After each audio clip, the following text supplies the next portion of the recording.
Thank you. Thank you. My fellow citizens, let me start by expressing my heartfelt condolences to the families that have lost their loved ones these last few weeks. I feel your pain, and I know it will take time before meaningful healing comes. To those nursing injuries from the brunt of Ruto's forces, in hospital beds and at home, I wish you quick recovery. May God console you. Kenyans, it is now exactly 1 month since the young people of Kenya came out in large numbers to assemble, demonstrate, picket, and petition their representatives to reject the Finance Bill 2024. The Gen Zs and Millennials and Kenyans of goodwill, some young in body and some young at heart, together stood together to say no to an oppressive tax regime. They also spoke unequivocally that they want a reformed government. Young people in Kenya are concerned about 1. Poor agriculture production, which threatens our food adequacy, safety, and security. 2. Parents, teachers, and learners alike are all confused by the CBC syllabus and transition. College and university education has been made too expensive, and young Kenyans are not joining while others are dropping from colleges. 3. Our healthcare is now completely broken, with NHIF looted and left incapable of meeting claims by hospitals, some of which have now been forced to close down. Our infrastructure is crumbling, roads are not maintained, our ports are being auctioned, and basic access to water and electricity is out of reach to many Kenyans. The business environment has been destroyed by bad government policy in sector after sector. Foreign direct investment has gone down, and we have seen investors running away to neighboring countries, leaving Kenyans jobless. The unemployment rate has skyrocketed, the cost of living has gone beyond the roof, and many Kenyans cannot afford a decent living. To make matters worse, a burdensome tax regime is squeezing every blood out of Kenyans, killing their businesses and making their products less competitive. Sensing individual and collective failure, the young people came out to demand that their president confront these challenges. Instead, what did the president do?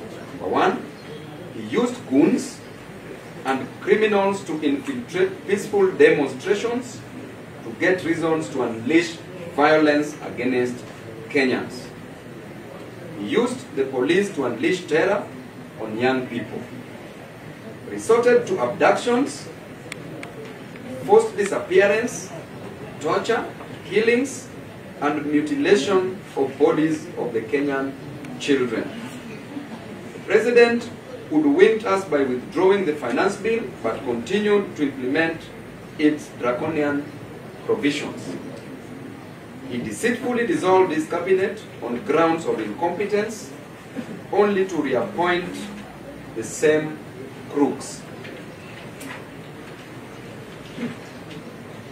He completely refused to listen to the issues raised by Kenyans, and instead he raided the opposition to appoint cabinet secretaries in a bid to weaken oversight against his government and to gain cosmetic stability to consider the next general election and to ignore this and the next generation.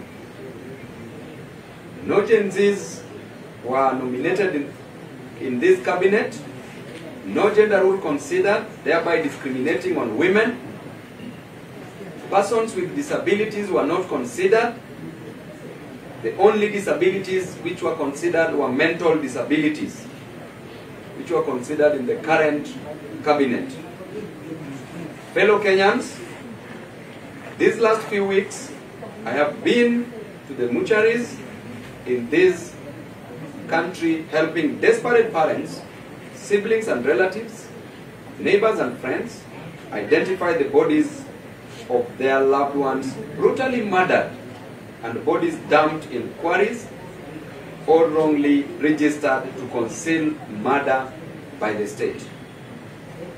I have stood by parents and communities burying young Kenyans killed by President Ruto and his rogue policemen following insane commands of people we put in office to secure our lives. As I speak today, so many parents and relatives are still distressed and emotionally broken as they try to search for their young children abducted by this dangerous regime. President Ruto has turned Kenyans against each other. Now he is trying to isolate some tribes and some ages and some regions to divide us some more. I want to say categorically that President Ruto is the real problem in this country. He is the real problem that this country is facing. He is the stumbling block to the modest reforms Gen Zs are asking for. Carrying power in a cosmetic overhaul, we demand from Ruto these bare minimums. Pay to the families who've lost their loved ones 1 million Kenya shillings for funeral expenses they are incurring. Number 2, compensate the bereaved families at 10 million Kenya shillings each for the excruciating pain, agony, and suffering you have put them through. Declare a mourning day and hold a national funeral service mass in honor of the patriots you have killed. Pay all the medical expenses for the young people who have been brutalized by the police upon your instructions. Release all the young Kenyans that you abducted and continue to hold incommunicado. Release them today. Drop all the trumped-up charges you have pressed against innocent Kenyans who were arrested while calling for good governance of their country. Mr. President, you don't seem to get it. Young Kenyans are mad and angry and stressed, and they can't believe we just can't get a single thing right out of their modest demands.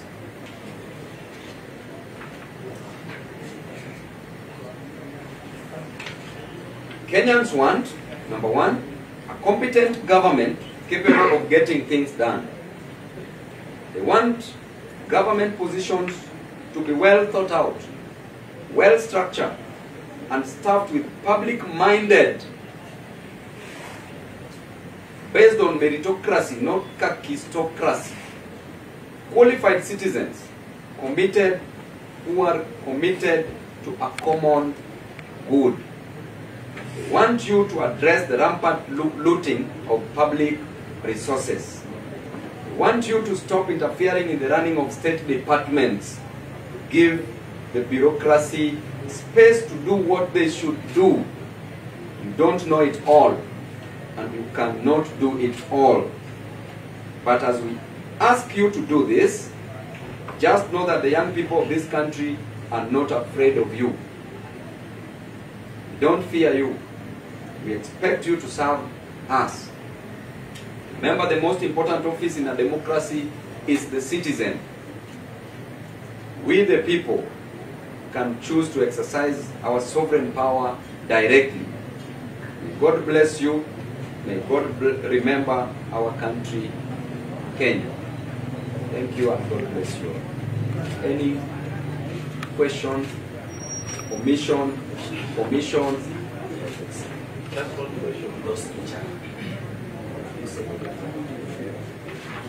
We said clearly that those who have been injured, the medical bills should be taken care of by the government and also should be compensated because of the infringement of their right to demonstrate. And if we can't do that, there's a process, a judicial process, that is going to take place to file for a constitutional petition. And number 1, the orders we shall seek is declaration of violation of human rights. There shall be, we shall seek compensation. There shall be damages that we shall want, and that cost of litigation shall be borne by the respondent, that is the state.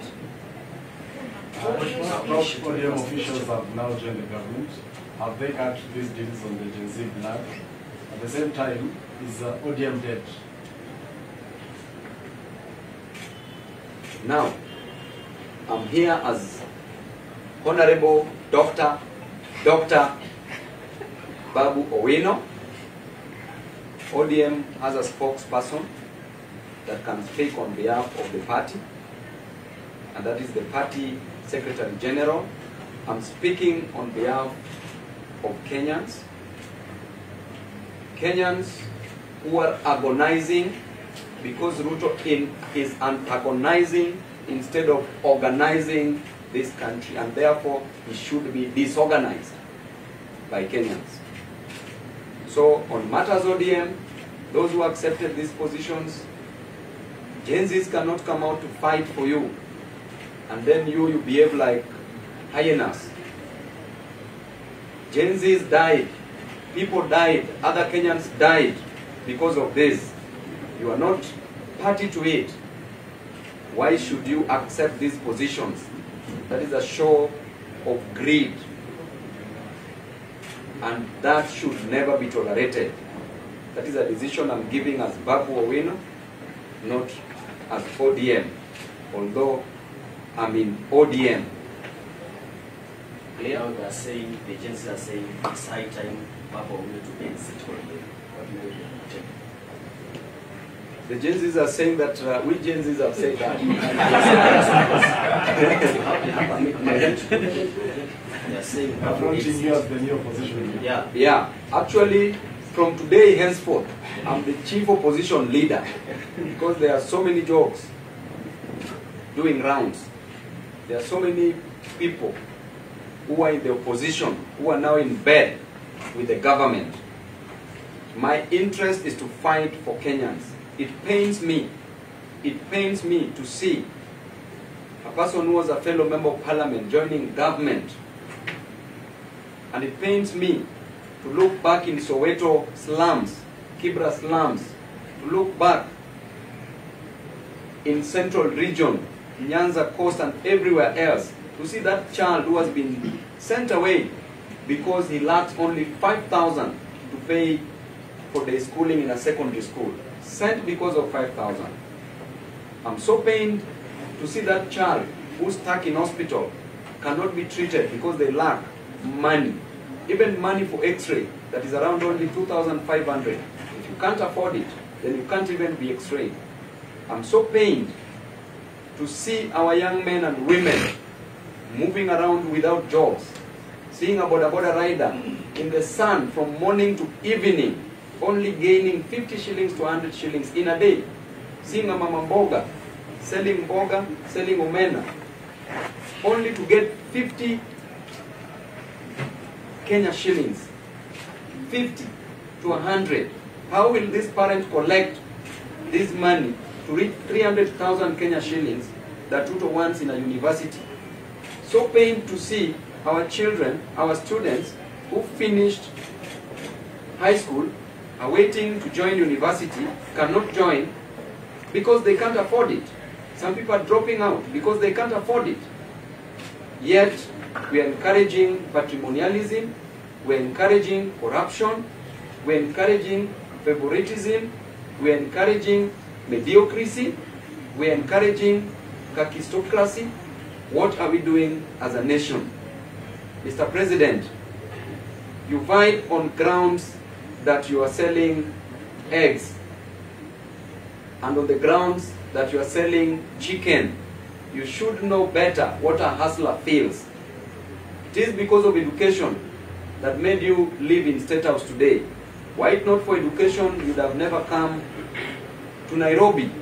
The same education you are denying to our children, to our brothers and sisters. You've forgotten the hustlers. You are no longer the hustler who used to preach the hustler narrative. What happened to you? Instead of just giving direct orders, instead of just employing people who are merit-based, who are capable of delivering services, Because you have the resources, you borrowed enough money, we've never seen any single project done, completed, from the time you got in. What is happening with you? Instead, you're turning your back against, you're turning your back on your people. There can never be a government without a population that you are killing now. And this was a decision that was made during the Montevideo conference, that the characteristics of a state, number one, there must be a definite population. Why are you killing the population? What will you have to govern? Do you think the new face of cabinet appointed by President Ruto meets the demands of Gen Z? The new face of cabinet does not meet any demand, not of the Gen Zs, not obeying even the two-third gender rule as enshrined in the Constitution, as envisaged in the Constitution. It goes against the tenets of the apex of the law, clearly. And I told you, even persons with disabilities are not considered. The only disability that President has considered is mental disabilities that he has decided to nominate in the cabinet. We want other persons with disabilities to be considered within the cabinet. Mheshimiwa Daktari, if President Ruto decides to graciously give you the remaining question, one of the two questions to present Kenyans and you, are you going to take it? I cannot accept any position from President Ruto. No, thank you. And that is a fruit from a poisoned tree. The fruit is poisonous and harmful and dangerous. In terms of oversight, you have put a spirited fight to take over the park chair. Now the park chair is the Treasury seat to become whatever the Parliament approves. So are you also keen to take over specifically that position for oversight? Going by the doctrine of separation of powers, checks and balances, as was opined by Charles Louis, the Secondant, de Montesquieu, de Baron, that our work is to provide oversight roles. I wanted to be the park chairman then. Now I'm overqualified to be a park chairman. And I say no, thank you.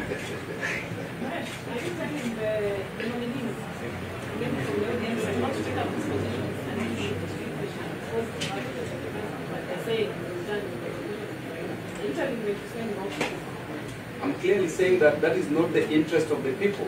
It is not what the people wanted. These people were never seen anywhere, not even protecting the interest of the Gen Zs.